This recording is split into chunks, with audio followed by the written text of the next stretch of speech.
My friends, we live in an age when the ordinary has disguised itself as final, when the visible world seems to shout louder than the invisible. Yet, those who have been chosen, those who know that the call of God burns inside them, must awaken to a deeper truth. You have been set apart not for comfort, but for courage, not for silence, but for witness, not for the possible, but for the impossible. When you look around, you will see 1,000 reasons to doubt, to shrink back, to surrender your faith for ease. The culture of distraction, the weight of trials, and the whispers of despair seek to lull you into believing that nothing more can be done. But the chosen know something greater. They know that behind the veil of this world, another kingdom presses in. That heaven is not idle, waiting for some distant future, but moving even now in step with obedience. To you who are chosen, understand this. The impossible is not a wall, it is an invitation. The sea was never meant to stay closed when the people of God stood before it. Stones never imagined they would sink into the forehead of giants. Loaves and fishes never thought themselves sufficient for multitudes. But when placed into the hands of God, the impossible becomes the stage on which His glory performs. The time is urgent. The moment cannot be delayed. Each day that passes without faith lived boldly is a day that cannot be recovered. You stand now at the threshold of decisions that matter not only for yourself, but for generations to come. The world tells you to blend in, to compromise, to let tomorrow take care of itself. Yet the chosen cannot live that way. They have been called to step out, to shine, to do what common strength cannot do. Before the date draws near, before 22 August 2025 arrives, you must understand that heaven does not wait for the hesitant. It moves with the obedient, those who trust, who risk, who act when it is hardest. These are the ones through whom the impossible becomes possible. The chosen must not be asleep when the trumpet sounds, nor distracted when the hand of God moves.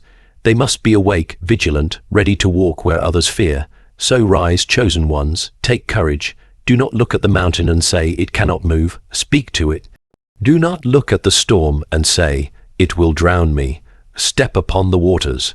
Do not look at the darkness and say, it will swallow me. Light shines brightest where shadows are thickest. You are not here to live an ordinary story. You are here to do the impossible. The chosen are called not for comfort, but for courage, not for silence, but for witness, and not for the possible, but for the impossible. The chosen are called not for comfort, but for courage, not for silence, but for witness, and not for the possible, but for the impossible. This truth has always been woven into the story of God's people, though many do not see it clearly at first. The call of the chosen one is not the call to sit idle in safety or to enjoy a life free of burdens, but to stand firm in the face of trials, to shine even when the world prefers darkness, and to walk paths others would call impossible. Comfort is what the flesh longs for, but courage is what heaven asks. Courage to face ridicule, courage to deny oneself, courage to live for a kingdom that cannot be seen by the eyes of the crowd. This courage is not born out of human willpower alone, but from a deep awareness that one has been chosen for something beyond the natural order of life. To be chosen means to carry a responsibility that cannot be ignored, a responsibility to rise when others bow, to speak when others are silent, and to persevere when others surrender. Comfort has always been the enemy of growth. When men and women of faith have chosen ease, they have drifted into forgetfulness, losing the fire that once stirred their souls. But courage is what keeps the chosen awake. Courage refuses to trade the eternal for the temporary, refuses to compromise truth for acceptance, and refuses to shrink back when obedience is costly. The chosen know that their lives are not their own, that they are marked for a greater task. They understand that they are set apart not for applause or recognition, but for the mission of heaven, which often demands sacrifice. The path of the chosen is not paved with comforts, but lined with challenges meant to test and strengthen their faith. And just as they are not called to comfort, they are not called to silence. Silence may seem easier, for to remain quiet when the world rages is to avoid its scorn. But the chosen cannot remain silent, for within them burns a message too urgent to hide. Witness is not optional for those who carry the mark of heaven. They are not called to blend into the noise of the age, but to lift their voices as a clear trumpet sound, declaring truth in a generation drowning in lies. Their witness may not always be welcomed, it may even be resisted, but it cannot be extinguished. The chosen are compelled to speak, not because they seek attention, but because they have been entrusted with words of life. To be silent would be to betray the one who called them. To be silent would be to allow darkness to grow unchecked. Their witness is a light on a hill, meant not for hiding but for shining so that others may see and be led out of despair. Yet even beyond courage and witness, the chosen are not called merely for what is possible in the eyes of man. They are called for the impossible. The possible does not need divine intervention. It does not reveal the glory of God. But the impossible, that which no human hand could achieve, that which no earthly mind could conceive, that is the realm where the chosen are meant to walk. The impossible is the sea parting at the command of faith, the dead rising when hope was buried, the walls of Jericho falling not by strength, but by obedience. The chosen are not asked to do what anyone could do. They are asked to trust for what only heaven can accomplish. The impossible is the proof that God is present, the evidence that faith is alive. And so, the chosen must not fear impossibility, but embrace it as the very stage upon which their purpose is revealed. To live this calling is to live differently. It means that when others settle for comfort, the chosen press into sacrifice. When others remain silent, the chosen lift their voices. When others stop at what is humanly possible, the chosen take the step into the impossible. This life is not easy, but it is glorious, because it is the life heaven has designed for those who belong to it. It is the life of courage, the life of witness, and the life of the impossible. Heaven moves in step with obedience, turning impossible barriers into stages for God's glory. Heaven moves in step with obedience, turning impossible barriers into stages for God's glory. This truth has been written across the history of faith, where every miracle and breakthrough has always followed the moment when someone dared to obey against all odds. Obedience is not simply following a rule or bowing to a command. It is the active surrender of one's will to the will of God, even when it defies reason, convenience, or human calculation. Many desire to see heaven move, many pray for miracles, many cry for breakthroughs, yet they hesitate to step into obedience. Heaven does not pour out its power upon wishful thinking or passive desires, but upon those who walk in alignment with divine instruction. When men and women choose to obey, even when the path seems uncertain, the unseen power of heaven begins to rearrange what looked immovable, making the impossible bend to divine purpose. The Red Sea did not part until Moses stretched out his hand in obedience to the command of God. The walls of Jericho did not fall until the people marched around them exactly as instructed, day after day, in what must have seemed like a foolish act to the watching world. The widow's oil did not multiply until she obeyed the prophet's words to borrow empty jars and pour what little she had. Each of these moments reveals the same truth. Obedience was the key that unlocked heaven's movement. God could have acted without their participation, but he chose to move in partnership with human trust and action. Heaven does not merely watch from afar. It responds to the faith-filled obedience of those willing to risk looking foolish in the eyes of men, so that glory might be revealed in the eyes of eternity. obedience often feels impossible because it demands trust without guarantees. It demands stepping onto waters that do not yet feel solid, moving forward into a darkness where the path is not fully lit, or speaking a word that may be rejected. Yet, it is in these moments that heaven's power is most clearly seen. The chosen discover that the barrier they thought was immovable is not there to crush them, but to reveal the power of the one who goes before them. What seems like a wall is transformed into a stage. What feels like a prison becomes a platform. What appears like an end becomes a beginning. Every barrier the chosen face is an opportunity for heaven to display its glory, but only if they are willing to obey the instruction given in the moment.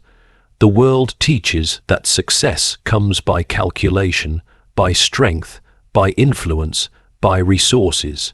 But heaven does not operate by the measures of the world. Heaven moves when obedience is greater than fear, when trust outweighs doubt, when faith takes priority over convenience. It is not the size of the obstacle that matters, but the willingness to follow the voice of God despite the obstacle. A mountain will remain in place until a voice, filled with obedient faith, commands it to move. A door will stay locked until obedient hands knock upon it. A storm will rage until an obedient step is taken onto the waves. Heaven delights to transform impossibility into testimony, but only through those who are willing to obey without hesitation. This truth calls the chosen to live with a posture of readiness. Obedience is not a single act, it is a lifestyle. It is waking each day prepared to say yes to whatever instruction comes, whether it seems great or small. Sometimes obedience is dramatic, like leaving behind a homeland to walk into the unknown, as Abraham did. Other times, it is quiet and unseen, like choosing integrity in a moment when no one is watching. Yet heaven values both, for both open doors to divine movement.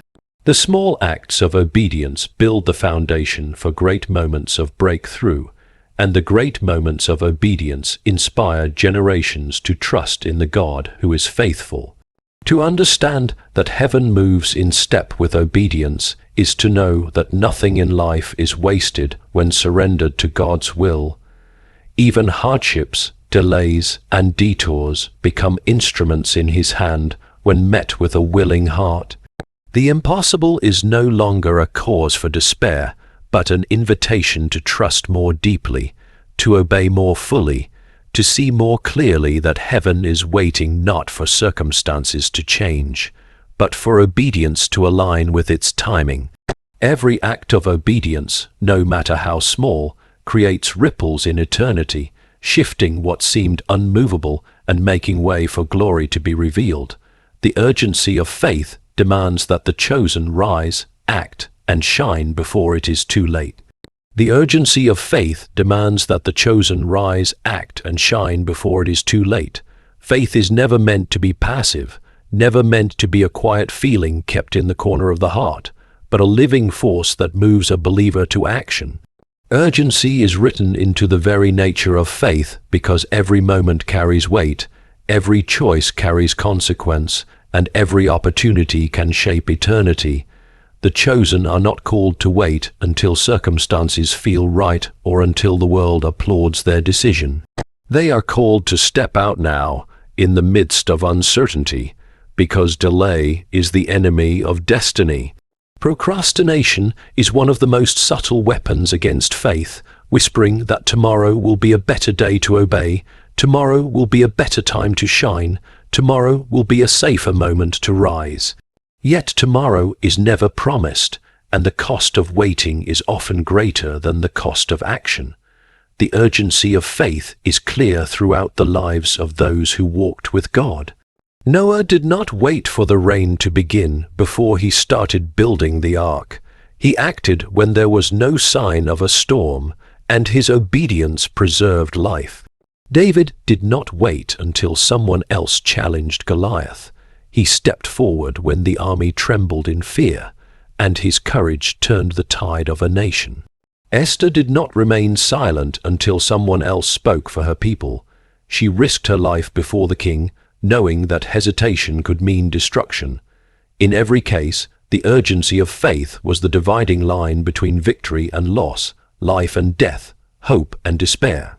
The chosen must recognize that the call on their lives carries the same demand for immediacy, the same pressing need to act before it is too late. Faith without urgency becomes complacency, and complacency is the slow death of calling. The chosen who settle into delay find themselves drifting further from the fire that once burned in them. Opportunities pass, doors close, hearts grow cold, and the spark of obedience dims. Urgency keeps faith alive, alert, and focused.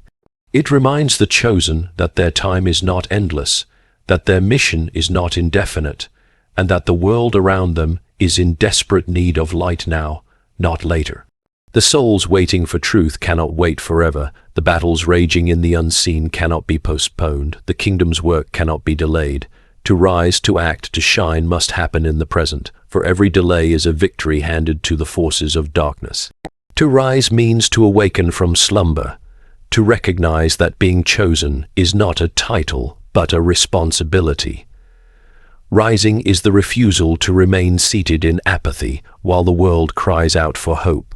It is standing firm when opposition seeks to intimidate, lifting one's head when fear tries to press it down, and remembering that the chosen are called to stand as witnesses of a greater kingdom. To act means to translate faith into movement, to make decisions that reflect trust in God, even when the outcome is uncertain.